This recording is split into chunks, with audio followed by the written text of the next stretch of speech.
episode 9, Gratitude Knitting. This past week I was contacted by my friend Carolyn at Chain 344. Hi Carolyn.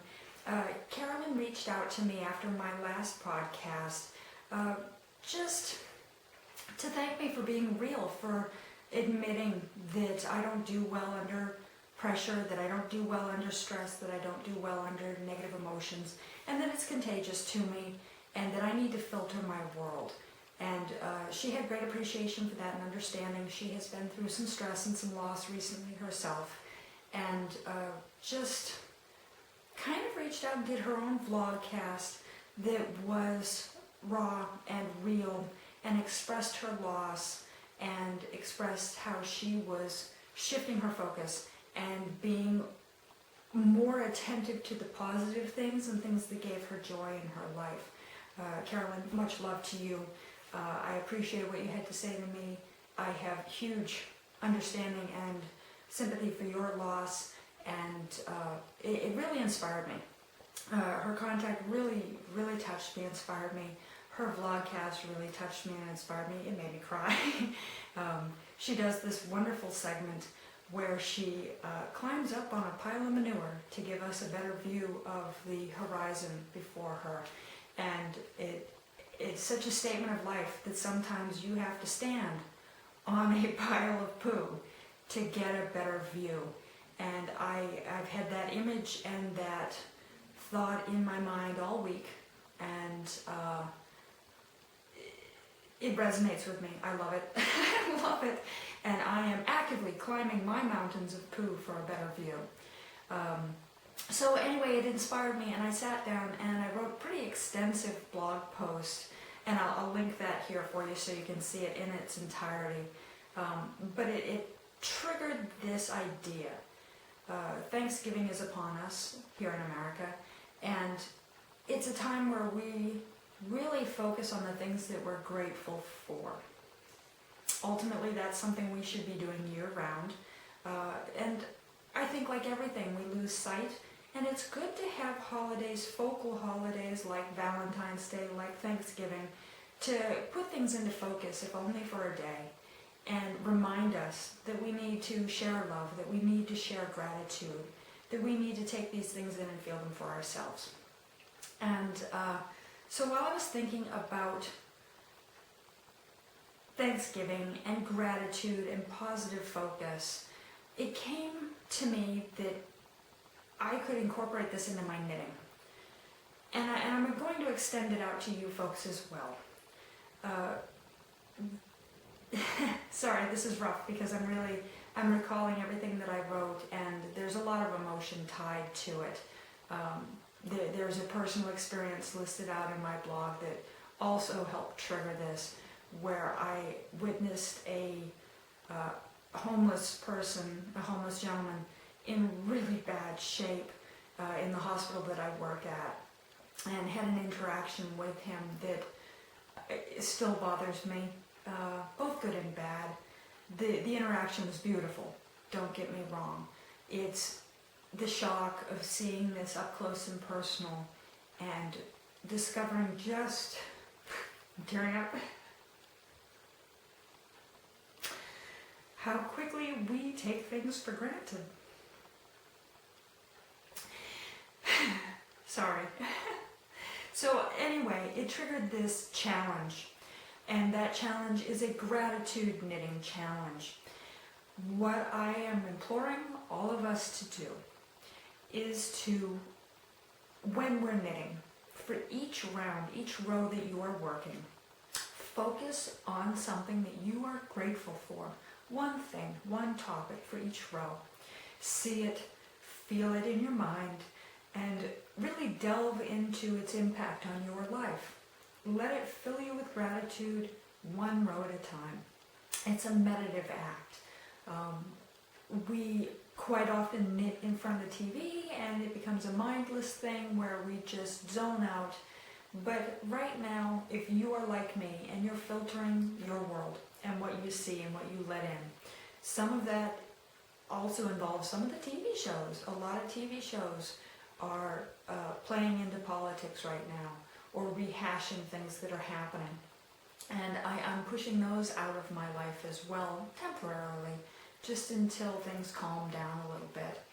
And so I'm spending more time knitting with the radio on or podcasts on, but I'm going to spend a little bit more time knitting in silence and knitting with this gratitude challenge in mind. So one row, one concept, one thing you're grateful for. When you finish that row, pick another thing. These things don't have to be deep, grandiose, big concepts. They can be simple things. This isn't supposed to rob you of your energy or depress you. You can be grateful for simple incidental things. Something as simple as the yarn that you're working with, the fact that you have tools to choose from, the pattern that you chose, who you're making it for, little things like that. And soon these concepts will expand, row after row. It'll grow, it'll expand, and you will come away from that project with deeper meaning, with a sense of gratitude in your life, fulfillment. We already are fulfilled with our knitting. That's a lot of why we do it. We already are brought to peace with our knitting. I'm challenging you to take it one step further and dedicate one item of gratitude to each row. And if that challenge isn't enough, if you feel that you already do that, I'm incorporating a second challenge as well. I'm knitting something for someone else. And I'd like you to try this as well. Knit for someone known or strange to you that you have never knit for before, with the expectation that you're going to give it to them and get nothing in return. You may never see that item again. You may never know how it impacts that person. You may not even receive thanks. Give with no expectation of return. I think we dedicate so much time, so much value, so much expense to our knitting that we have some idea that people need to be grateful for it in return. This challenge is about reducing expectations, reducing just the negativity in the world, paying it forward. This all ties into pay it forward. And just taking things for granted. I know that when I knit something and I give it to someone, I assume that they will understand that this meant something to me, that I put a lot of work into this, that it was expensive for me to do this for them. And I don't think there's anything wrong with assuming that. I really don't. We should expect gratitude in our lives, but I think that there's a lack of it right now, and I think that the best way to instill it is to pay it forward and to give with gratitude without expectation. So, if you'd like to join me on this gratitude knitting challenge, I would love to have you along. I would love to hear your experiences. Feel free to message here on YouTube in the group your experience. Did this change how you knit? Did it change how you felt about the project?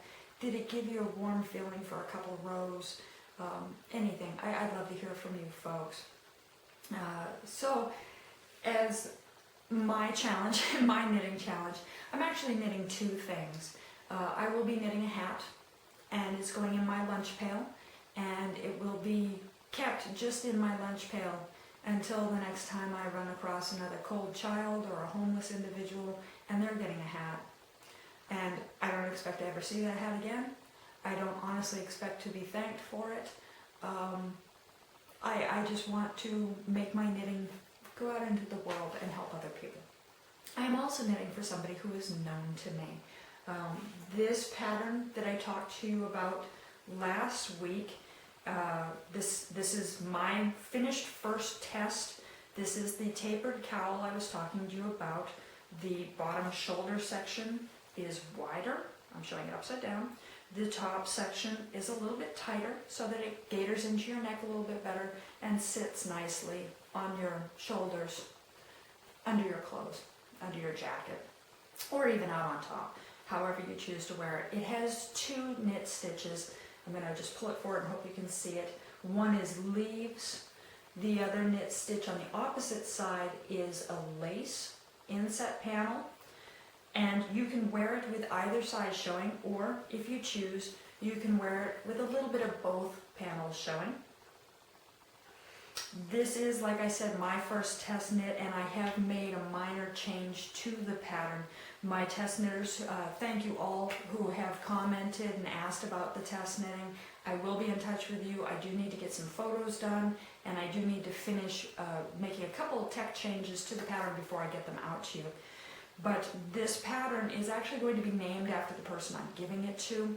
It is called Bee's Options, under my dear friend Bilu, and who's looking at retirement and has discovered a great sense of gratitude for the ability, for the option to retire. It was something that really stressed her out, and she went in for a counseling and found out that she has options and that she will be able to retire after all and still eat and pay her bills, which was her big fear. She was very concerned about the finances of it. And whenever anything goes bad at work, she is a co-worker of mine, she just looks at me and she goes, I have options. And it makes me laugh, and it fills me with such a sense of gratitude that I know she is safe and she is going to be in a good place going forward. And so I'm knitting a version of this for her in her favorite color. I had people spy on her. Blue is her favorite color. This is one of my colorways. It is called Midnight. It's caked up right now. I'm sorry. This is the skein I have, so it is caked, and I don't have a skein to show you. But I am knitting it for her with just gratitude and love in my mind. In every row I have done my gratitude knitting challenge exercise, and this thing glows. There is a magic being imparted in this, and I can't wait to give it to her. I hope that she, on some level, understands what it means to me. She has been more than a coworker. She's been a wonderful friend. We recently had a coworker pass away. This is a tough episode. And B was just there for me. We were there for each other and really got through a rough time at work. We're obviously still in it, where we just miss our friend Carla. And she just, B was so supportive to me, because obviously this has hit me very deeply. And I just want to give back the warmth and the love she gave me. Wow, this is a tough episode. I am just talking deep, heavy stuff, and it is killing me. Anyway, so moving on. Like I said, for the Knitter's Gratitude Challenge, I am making one gift as an anonymous gift to somebody who is in need, and I am doing a gratitude gift for my friend and designing the pattern in her name. And that pattern will be out to my test knitters shortly.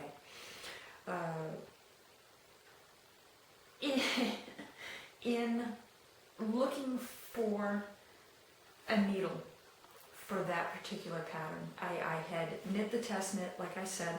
This pattern was done on a 8, a 9, and a size 10. When I finished knitting this sample up, I had put my needles away. And when I went back into my needle hoard to pull the needles out again, why I didn't just leave them out, I don't know, I discovered that there were a lot of needles missing from my needle case, and that really bothered me. And part of resolving issues, a grief counselor will tell you, if you have things that you need to work through, you should clean a closet.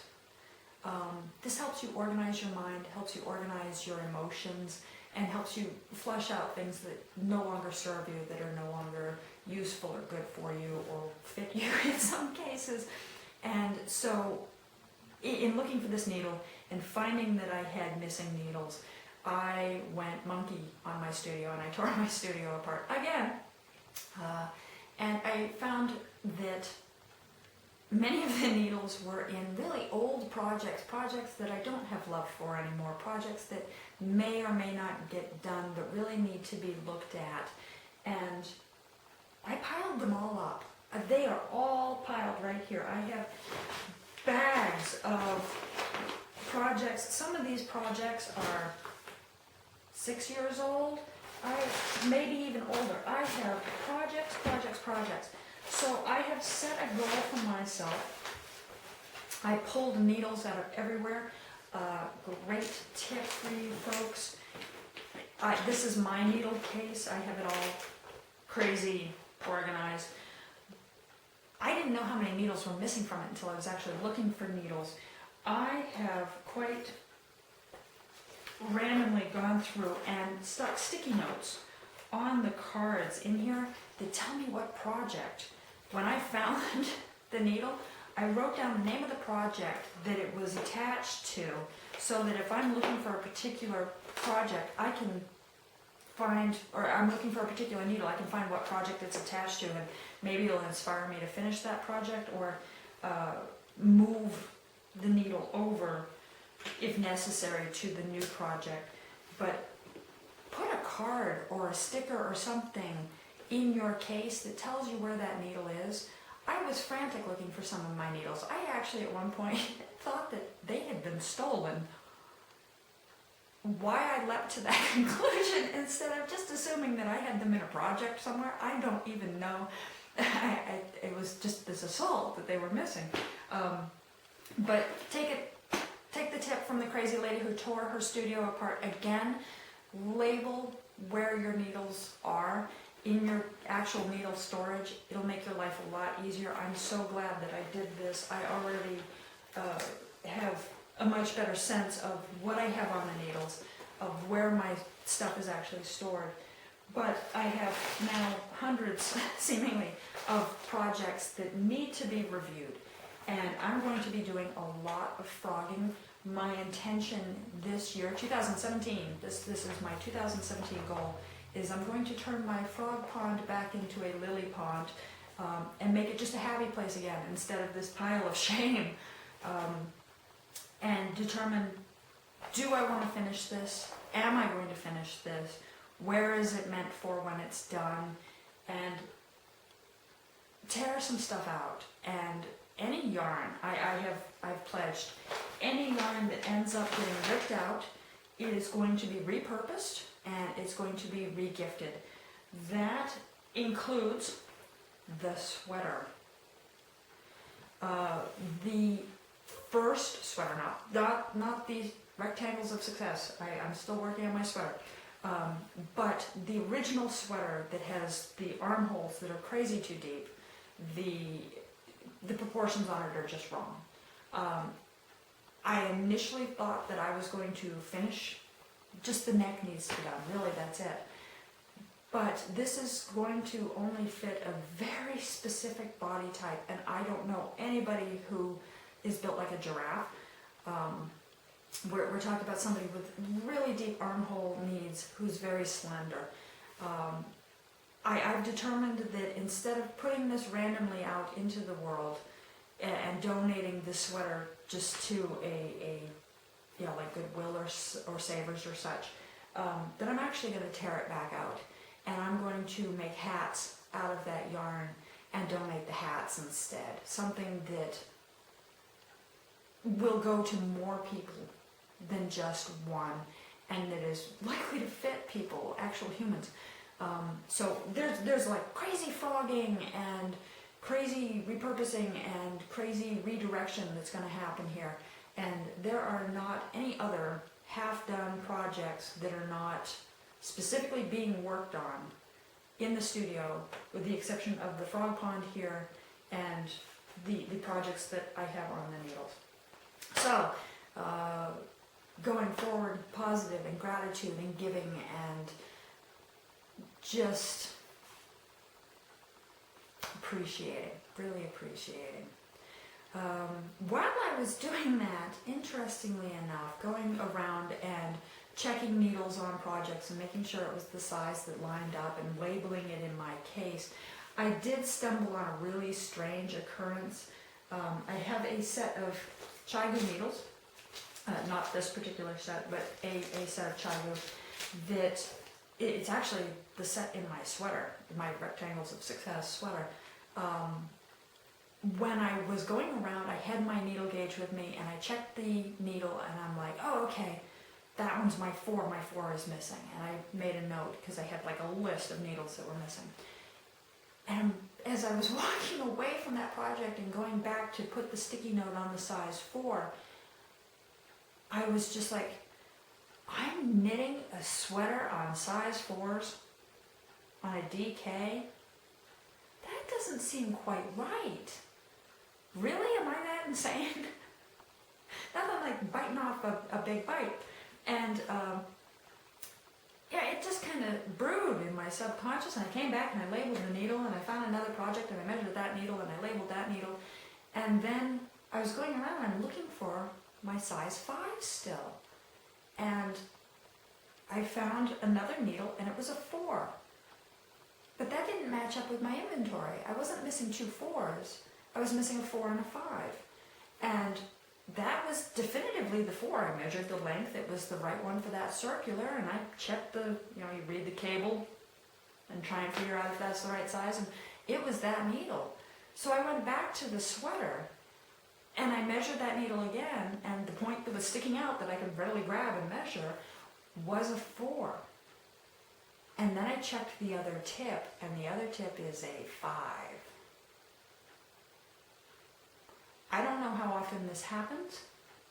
I am remotely concerned, not horribly, I have not gained crazy stress out of this, but I am remotely concerned because now I know I have to keep using that needle specifically throughout that project. My intent had been to leave that on the needle and grab another 5 and start knitting the front so that I could join the front and the back and determine whether it was the right length for me before I seemed it bounded off.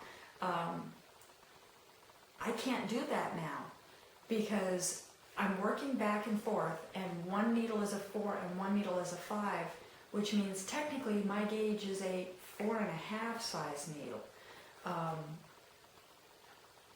I know that your gauge is set on whichever size your working point is, and so randomly in my mind I was thinking, oh, well, as long as I was working in the round and the 5 was the working needle, then my gauge is on the size 5 needle.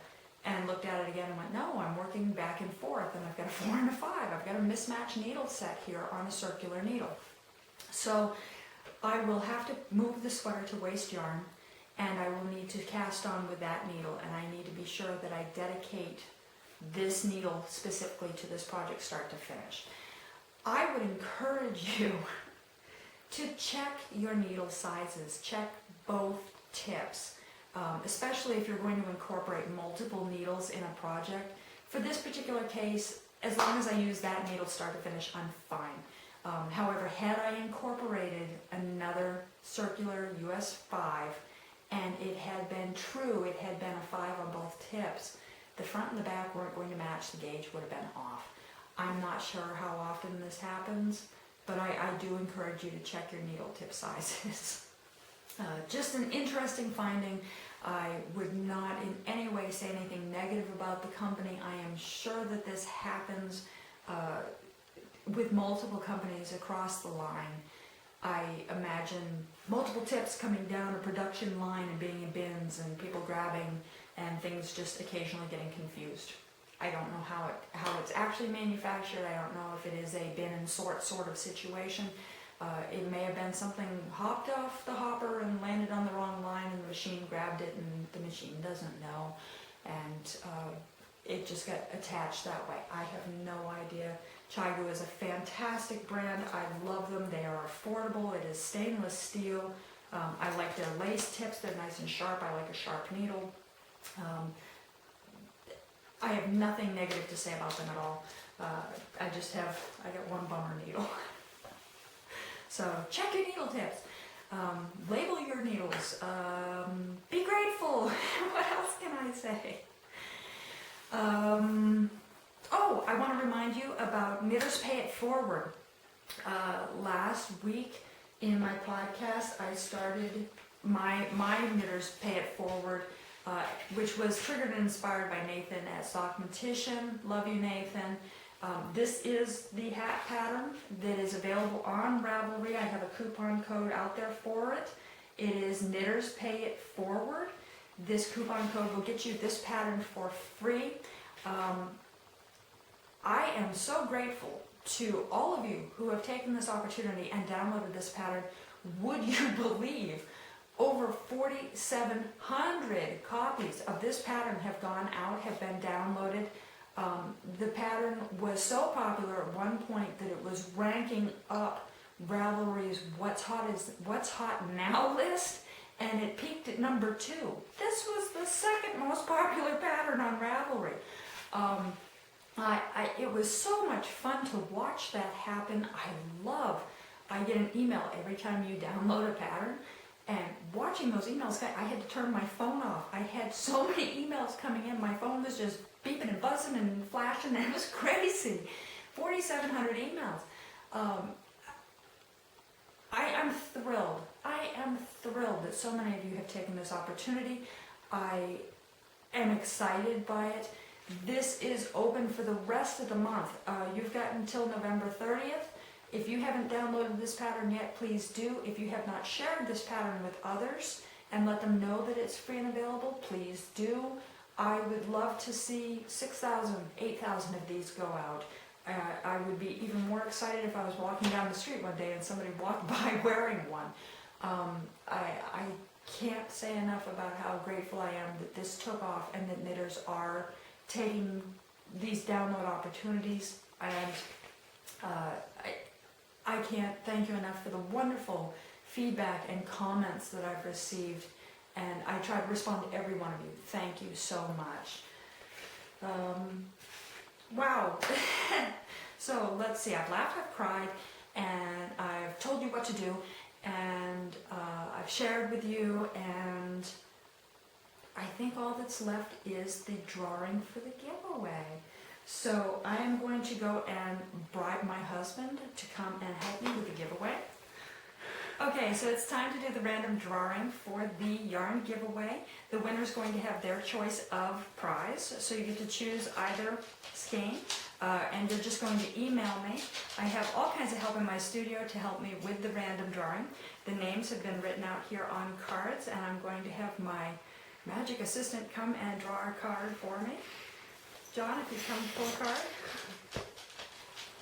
He has no idea what's written on these cards. All right. And our winner is L. Walton. L. Walton left a comment and has entered into the drawing. L. Walton, you are my winner. Please send me an email. My email address is posted down below here. And let me know which skein you would prefer to have and your mailing address, and I'll get it right out to you. Thank you for participating. Thank you everyone who entered. It was great fun doing this giveaway.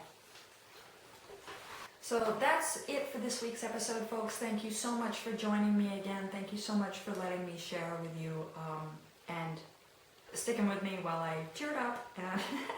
And congratulations to my winner. And I will see you all next week.